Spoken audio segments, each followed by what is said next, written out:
BJP സംസ്ഥാന അധ്യക്ഷനായി രാജീവ് ചന്ദ്രശേഖരനെ തിരഞ്ഞെടുക്കാൻ പോകുന്നു. രാജീവ് ചന്ദ്രശേഖരന്റെ പേര് വരുന്നു എന്ന വളരെ പ്രധാനപ്പെട്ട വാർത്ത. അധ്യക്ഷനാകുന്നു. പിൻഗാമിയായി രാജീവ് ചന്ദ്രശേഖർ വരികയാണ്. തിരുവനന്തപുരത്ത് കഴിഞ്ഞ ലോക്സഭാ തെരഞ്ഞെടുപ്പിൽ ശശി തരൂരിനെതിരെ ടഫ് ഫൈറ്റ് കാഴ്ചവെച്ച രാജീവ് ചന്ദ്രശേഖറാണ് കേന്ദ്ര നേതൃത്വത്തിന്റെ തീരുമാനമെന്ന സൂചനയാണ് നമുക്ക് ലഭിക്കുന്നത്. ഔദ്യോഗിക പ്രഖ്യാപനം നാളെയാണ്.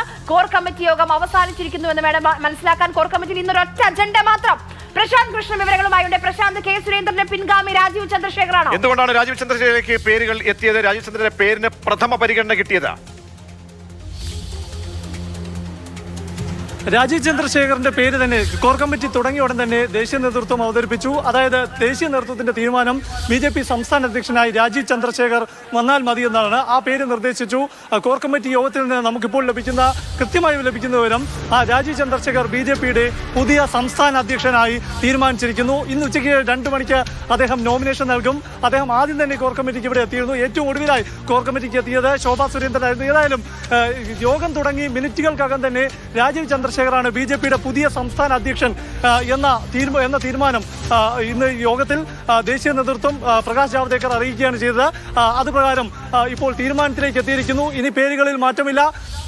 കേരളത്തിൽ BJPയെ നയിക്കാൻ രാഷ്ട്രീയത്തിനപ്പുറത്തേക്ക് പുതിയ മുഖം എന്ന ഒരു പരീക്ഷണമാണ് ദേശീയ നേതൃത്വം നടത്തിയിരിക്കുന്നത്. അതായത് ഇതുവരെ കേരള രാഷ്ട്രീയത്തിൽ രാജീവ് ചന്ദ്രശേഖറിന് പരിചയമില്ല. പക്ഷേ ദേശീയ നേതൃത്വം അതൊന്നുമല്ല കണക്കിലെടുക്കുന്നത്.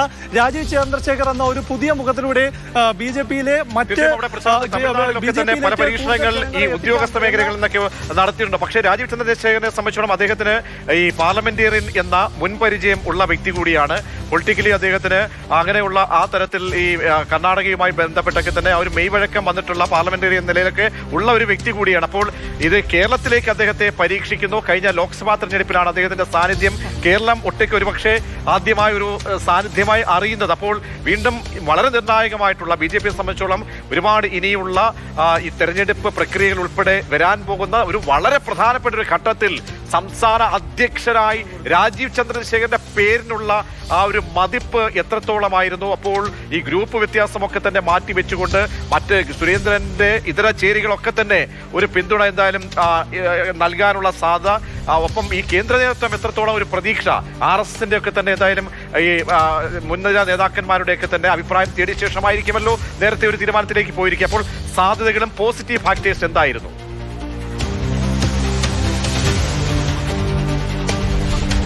രാജീവ് ചന്ദ്രശേഖരനെ സംബന്ധിച്ച് പോസിറ്റീവ് ഘടകം എന്നത് അദ്ദേഹം കഴിഞ്ഞ ലോക്സഭാ തെരഞ്ഞെടുപ്പിൽ തിരുവനന്തപുരത്ത് വന്നു മത്സരിച്ചതിന് ശേഷം അദ്ദേഹത്തിന്റെ ലാൻഡിംഗ് എന്നത് തന്നെ തെരഞ്ഞെടുപ്പ് പ്രഖ്യാപിക്കുന്ന വേളയിലാണ്.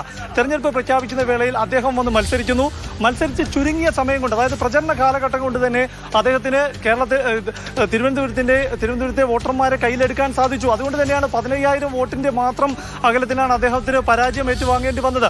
അതിനപ്പുറത്തേക്ക് കേന്ദ്രമന്ത്രിയായിരുന്ന അവസരത്തിലൊന്നും അദ്ദേഹം സജീവമായി കേരള രാഷ്ട്രീയത്തിൽ ഇടപെട്ടിരുന്നില്ലെങ്കിൽ പോലും പിന്നീടുള്ള കാലഘട്ടത്തിൽ അദ്ദേഹത്തിന് ഈ കേരള രാഷ്ട്രീയവുമായി ബന്ധപ്പെട്ട കാര്യങ്ങളിലെല്ലാം അല്ലെങ്കിൽ തിരുവനന്തപുരത്തെല്ലാം തന്നെ സജീവമായി അദ്ദേഹത്തിന് നിൽക്കാൻ സാധിച്ചു.